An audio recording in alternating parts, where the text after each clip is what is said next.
So anyway, now for this session, which is really exciting, we are going to be talking to John Quinton from Overdrive Digital, and he's going to be talking about 10 honest lessons learned from running a Facebook ads agency. Now, this is a great talk, and it's great if you want to learn more about Facebook ads, and especially if you work agency side and you're running Facebook ads for clients. And he's going to talk about the brutal reality of running Facebook ads campaigns. Over to you, John Quinton.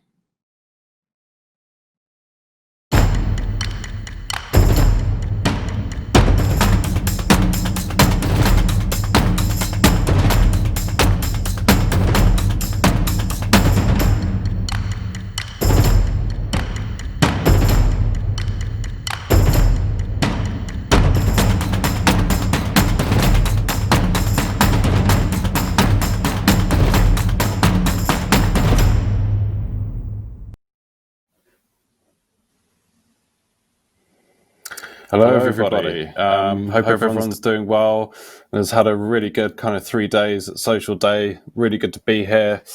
Thank you so much, Lucy, for the introduction and for allowing me to be part of your amazing event.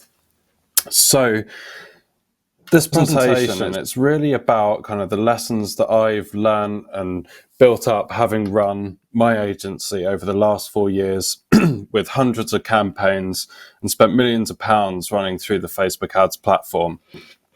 This is really kind of that brutal reality, as Lucy said. So genuinely hope this is useful. If you've got questions, there should be time at the end. But also, like, drop me a line. You can find me on Twitter, John Quinton1. Would love to hear from you, and we'll try and answer as many questions as possible at the end of this presentation.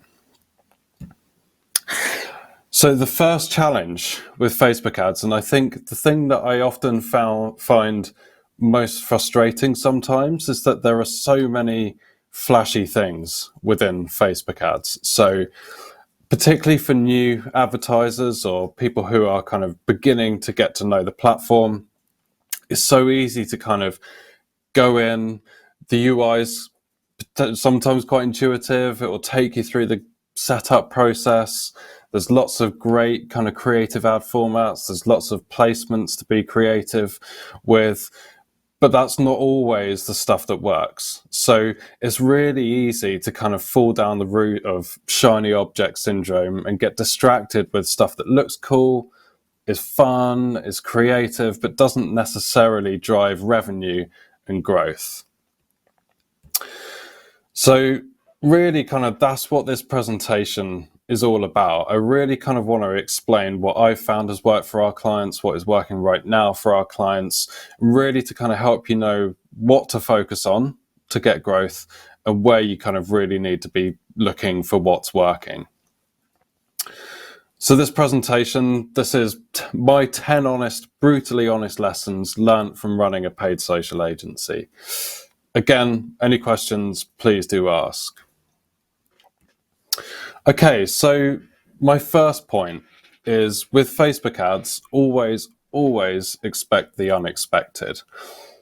I absolutely love the platform. It's an amazing tool. You can do so many brilliant things with it, but never assume that if something works this week or if something works this month, that it will work again next month. Also, things change at a rapid pace within Facebook ads. So, you know, one day you'll log in, you'll load up your ads, you'll load up your campaigns, the UI might have changed, Business Manager might have changed. Recently, they changed the Events Manager. So that's the area of the ad account where you go and debug your pixel, set up your tracking, find out if that tracking is working correctly. Really important stuff, but you go in, it's changed. Thank you very much, Facebook. So not only do things change within the platform and within the environment that we're working with, performance will always be different. So different audiences, different ads, different products, different markets, that's all going to have a really big impact on performance. It's going to have a really big impact on cost. So you kind of have to understand that one thing that's worked now will never necessarily work in the same way for something else. Now, as I mentioned, like we've run hundreds of campaigns, spent millions of pounds on the platform. Over 4 years, not once have I seen a like-for-like carbon copy account work. And that's even with clients, that have relatively similar offerings or similar products or similar audiences. Like it doesn't necessarily mean that account structure, that targeting method, that strategy is going to work for someone else. It is always, always different. And you have to be prepared to take your experience, like take your learnings. That's all really important stuff. And that will really help you put together a plan. But once you start running a new account, particularly kind of agency side, when you're jumping from one to the other, you have to be prepared for things to not work exactly how you expected and to be able to adapt quickly. That's a massively important point to get your head into that space before you start advertising and diving into Facebook ads. This is like a massive belief of mine, and this goes way beyond just Facebook ads. It's any kind of paid media activity or media buying activity. The first thing you do before you spend any money on any platform for any ads is get a clear line in the sand. Like, you have to understand precisely what good looks like for your business. With that in mind, and given the previous section in that expect the unexpected, I'm not a huge fan of industry averages when it comes to things like click-through rate, cost per click, conversion rates, CPA, stuff like that, because it is always so different for every account and every product. Yes, I'll look at industry trends for costs because I want to know, roughly a cost going up on the platform, a cost going down on the platform. That's really important, and we'll look at that later. But in terms of knowing what success looks like, you have to understand what success looks like for you and your business or your client.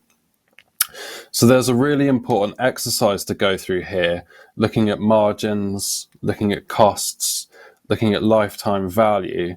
That will then tell you what CPA you can afford and what ROI or ROAS, return on ad spend, you need to hit to make this activity viable. As things change for every business, also, the majority of our clients will see this in different ways. So if you take lifetime value, for example, we have clients that are willing to take a hit and make a loss on that first purchase because they know they're going to get a second, a third, a fourth, a fifth purchase, and that's where they make their money. So they're willing to acquire a customer at break even or a loss to get that future business in. That's going to be different for every business, so you have to kind of go through this process. If you want a bit more detail on my way of thinking, I put this post up and it runs through the costs of Facebook advertising beyond just the media.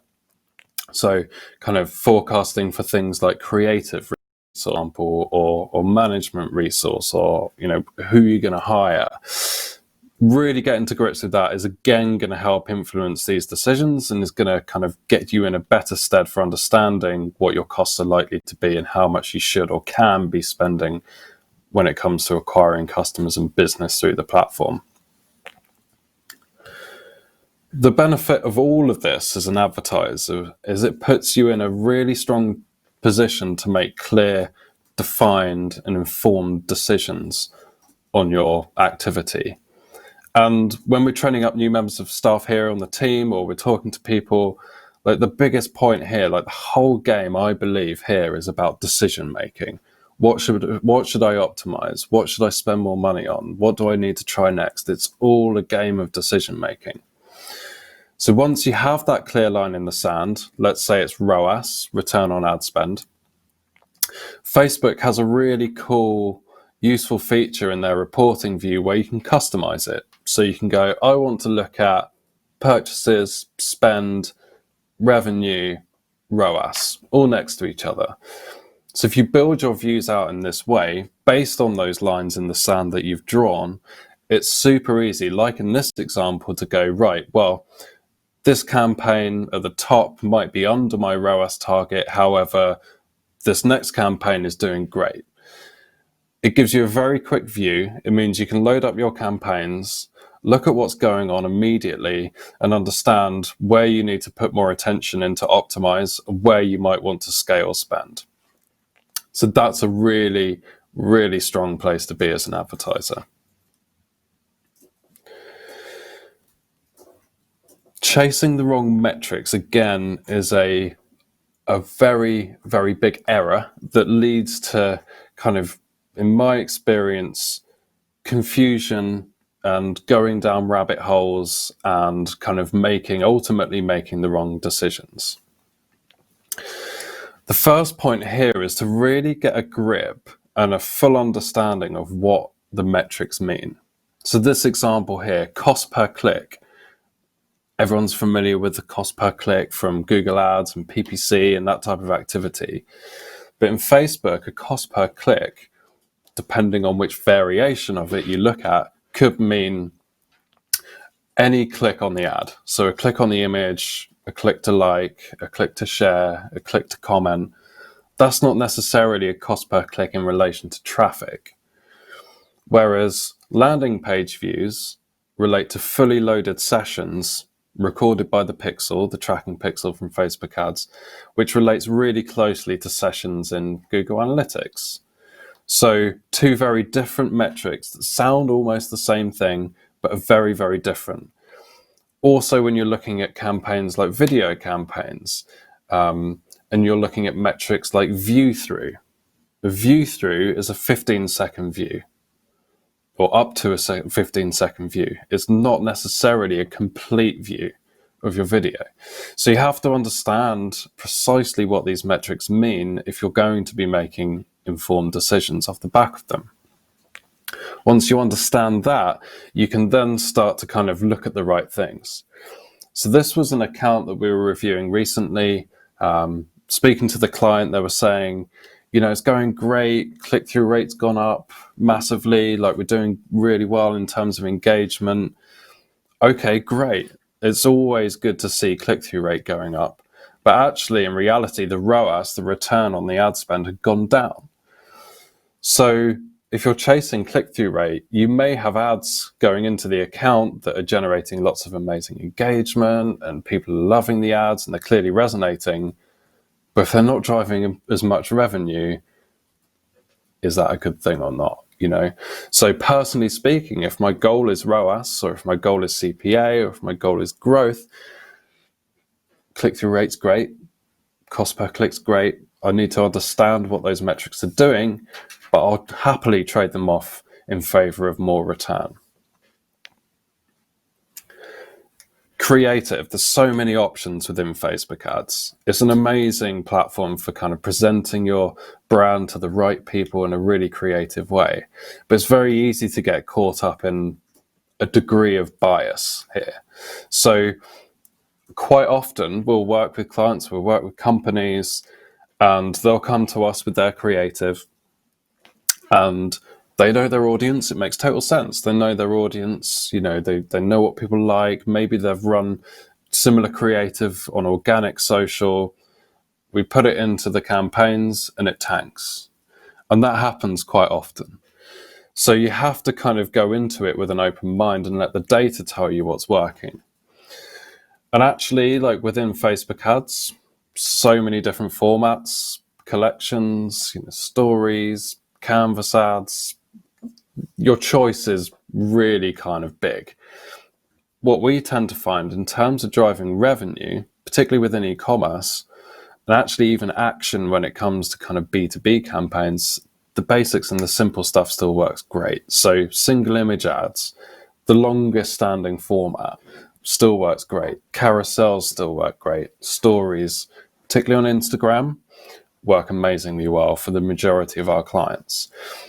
You have to kind of think about within that, how are you going to jump out in a crowded feed? But actually, like in terms of formats, these are still kind of the winning basics, meat and veg of the campaigns that we run. And again, on this bias point, this is an example of two ads from a campaign that we've been running with a client of ours.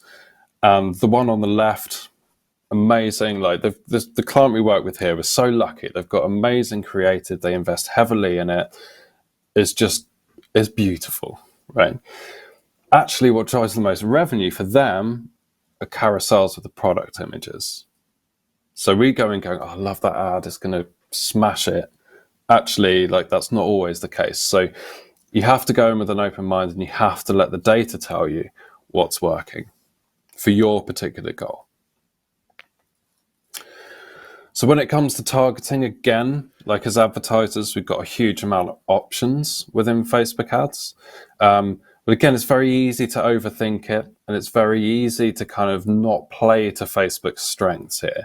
And this is something that I think is changing all the time. It's very different to how you would have set up targeting and run targeting about 2 years ago. So the main point here is, like, common sense when it comes to targeting.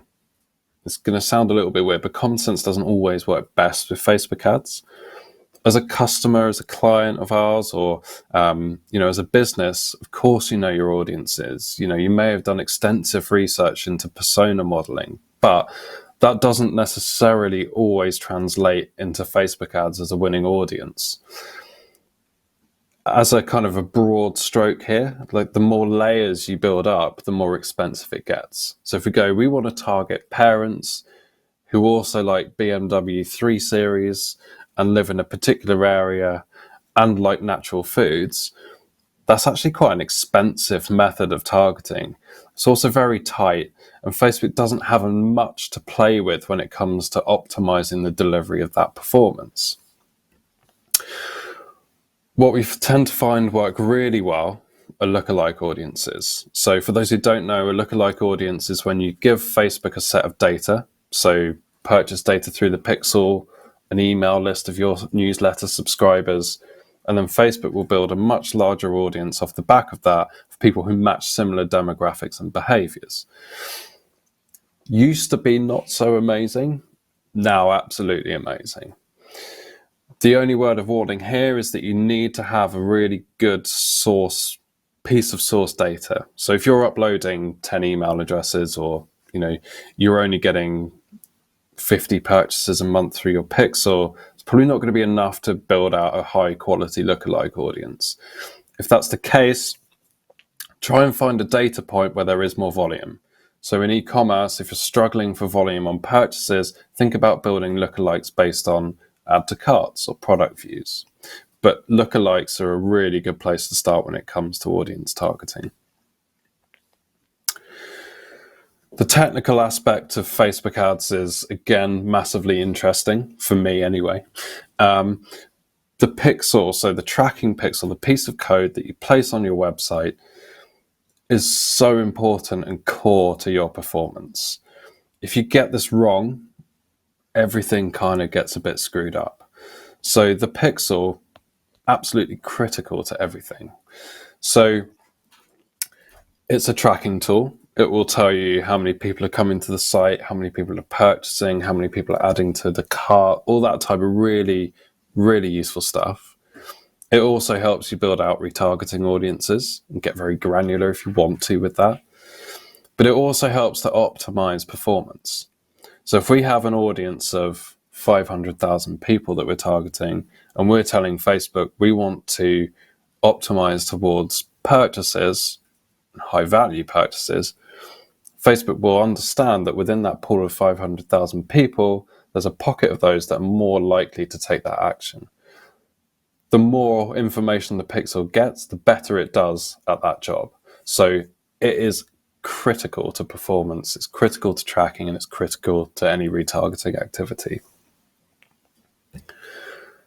I know I sound like I'm bashing Facebook a little bit here, but I genuinely love the platform. However, there are occasionally unreliable periods, normally very busy periods. So right now, September, I can't believe I'm saying this, but we're starting to kind of plan for Black Friday, Christmas. It's that time of year again, coming up at some point in the not too distant future. Normally, Black Friday weekend, the platform gets really busy. There's lots of new advertisers coming on.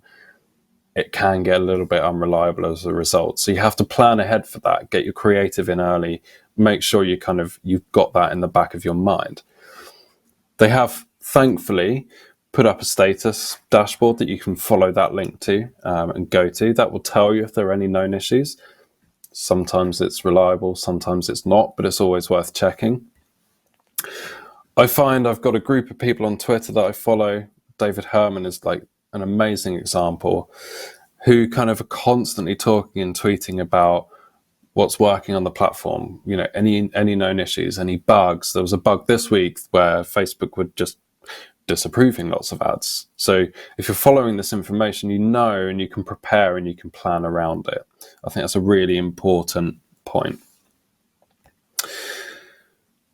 If you're working with reps, and there may well be reps on this session, they're great at kind of helping you in certain ways, but I'd say be like really careful of what they say and the advice that they give you. Often it's broad and not always specific to a particular account. There's a massive push for automating everything. Like, to me, I still want to control placements. I still want granular control over spend because that's what I see working. Whereas sometimes the advice you get is a little bit different. So if you are working with a rep and they're amazing, we have some amazing reps that we work with, just be careful and sense check and test. Always test what you're being told. Costs. So it's a dynamic marketplace. The more people that are advertising, the higher the costs. The fewer people that are advertising, the lower the costs. And this is what we saw through the COVID lockdown. So around mid-March, things are ticking on as they normally would be in terms of costs. And by costs, I mean CPM, so cost per 1,000 impressions on the platform. As soon as lockdown kicked in, bang, we were seeing drops of up to 60% in CPMs for some of our clients in the UK. That's going to have a major impact on the cost of the traffic, the return that you're getting, the CPA that you're getting. So if you're not looking at this information, you're missing really important context. So always keep an eye on broad cost and CPM, again, for your account, because it will be different based on the types of campaigns you're running and the markets that you're running in. My final point is just enjoy it. It's a really great platform to work in. Can be stressful at times, but it's amazing. It's super creative. There's so many options for you to kind of dig in and test. It's a really exciting and enjoyable area to be working in. And if you want more, please come and check us out. On Instagram, it's Overdrive Digital. You can find us on Twitter, all the usual places. We've got our podcast, the Marketing Freaks podcast. Come and subscribe on Spotify. Drop us a note on iTunes, all that kind of jazz, for loads more tips there. So if you like this kind of thing, come and say hello. We'd love to hear from you. And thank you very much. Hopefully that was useful, and happy to take questions.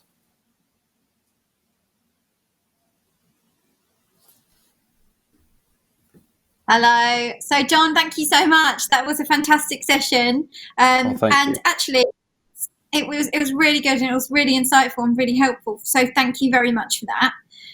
I'm just going to have a look and see if we got a few more questions for you.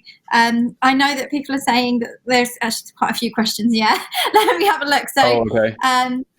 Saying she put an ad up on Monday to promote a school, and it got denied because they thought it was selling cryptocurrency. That's the bug that happened this week. So, yeah, I feel for you. In the first place, whoever asked that question, I really do feel for you. So, it seems to... Sorry, Lucy? Sorry, it was Esther Ocampo. She asked that question. She said it got denied because they thought it was selling cryptocurrency. Yeah, Esther, I hope you're okay. That was a bug this week, and Facebook just were rejecting a lot of ads for reasons that made no sense. So we had that with our clients. You just have to kind of go through the review process. I don't know if the ad got approved in the end. Hopefully it did. But yeah, it wasn't your fault. We could have a session, couldn't we, about talking about the reasons I got denied my ad on Facebook. I think that would be funny. Michael says, getting things approved can be difficult. We've had adverts for bonfire nights declined in the past due to explosives. Yeah, you have to... some things like that where you're touching on it, like if you think about it being through the review process, right, you could see how something like that might, obviously it's totally fine, but it might get seen as being something that it's not. So in those cases, I would always, it's a bit of trial and error, right? So first off, go through the appeal, like it's a quick click, try again. Often that solves the problem. Try and change the wording, maybe try and change the image. We had a client that sold, like, they sold lots of merchandise. Part of that was party masks. And when lockdown kicked in, all the mask ads got rejected because they thought we were selling face coverings. But you can see if you're kind of going through, you can see how that might happen. So sometimes it's a bug, sometimes it's just a process you have to roll with a little bit. Okay, well, Emily Williams says, do you have any tips for recovering an ad account that has been banned after a client put an ad for sanitizer early on in the pandemic? Let me just rephrase that. So they put a client put an ad out for sanitizer earlier on in the pandemic, and then the account has been banned. So how do you recover an ad account if it's been banned? First step would be to go through support or talk to a rep. I know I did a rep bashing on that slide, but they're genuinely helpful in these situations. So if you have got an ad rep, then talk to them. Go through support. Talk to someone who can get through support as well. Again, like, you just have to take any channel you can. And we have clients that are spending, tens and tens of thousands of pounds a month, and we still have to go through the live chat when there's an issue sometimes. So you just have to try any avenue. If it depends, again, if there wasn't a huge amount of activity before, it may be easier to set up a new account. But if you've been running the activity for a while, you've got lots of pixel data, you really don't want to go down that route. So it's that's annoying. Yeah, just got to go through the correct procedure, I guess. That's what you have to do. Aggie Maroney says, how do you pitch your past ad management track record to new clients when there are so many variables and you can't guarantee the same results for any new prospects?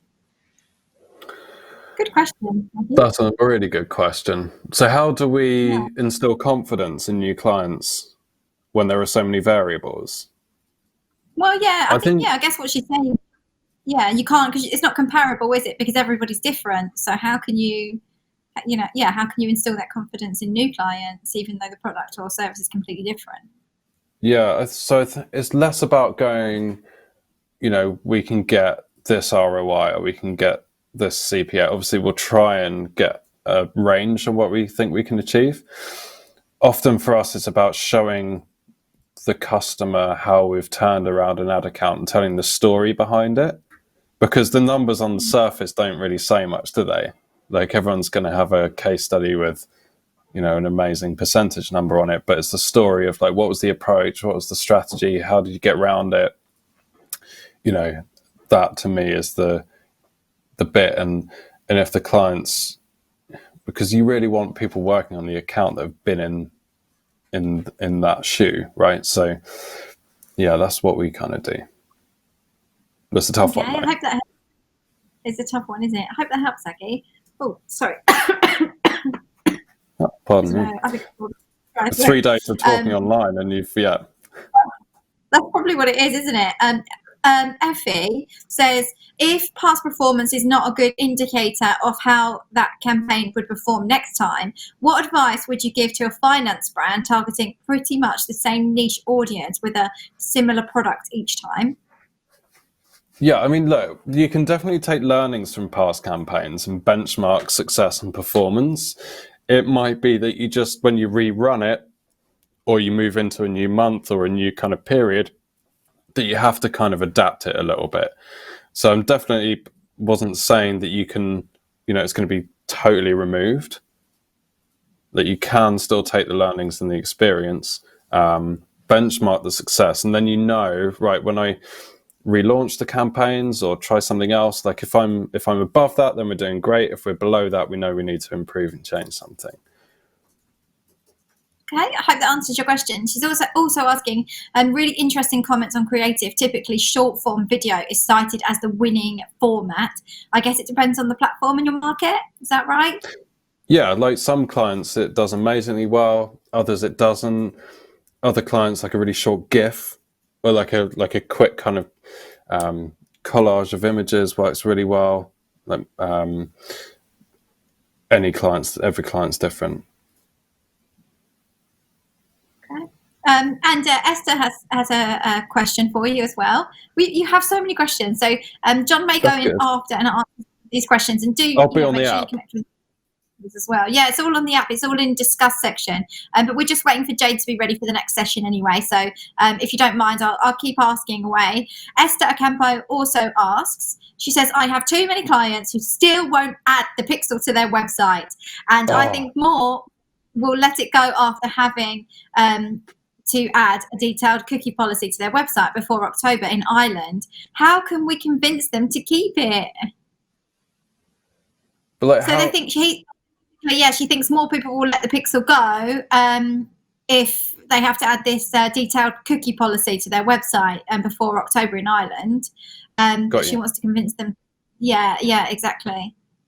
So it's really bizarre, I think, as well, because it's just, if you're advertising on Facebook, like I just don't understand why you wouldn't. Yeah, you're not going to know what the return is, or you're going to be running with the lights off without it, and it's going to have a massive detrimental effect on performance. So you have to find a way of doing it. We obviously went through that with GDPR.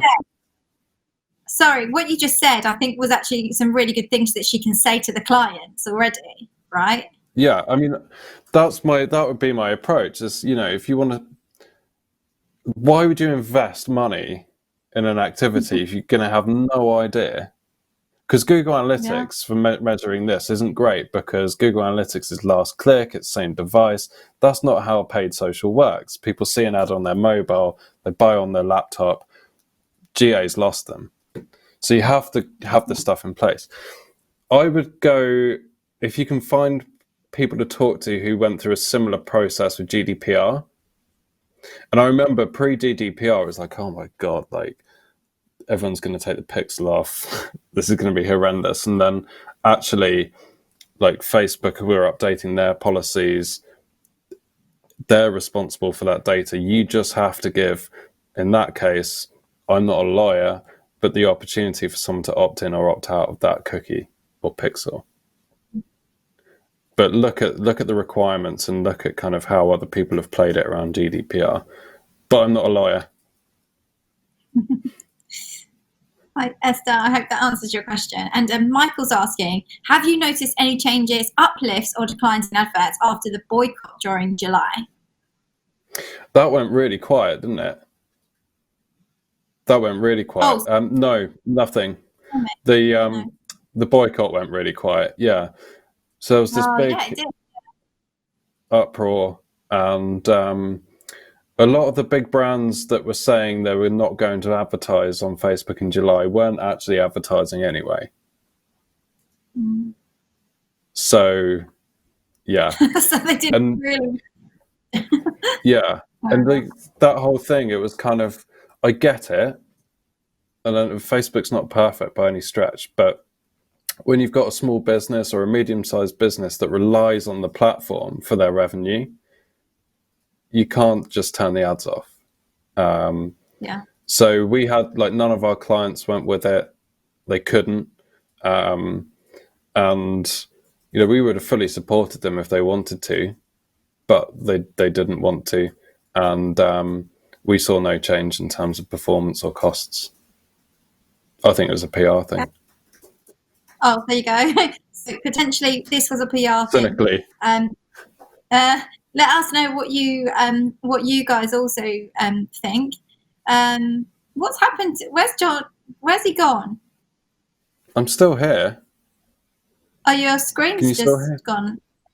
I can hear you. Okay, well that's something. I just can't see you anymore. So we have question.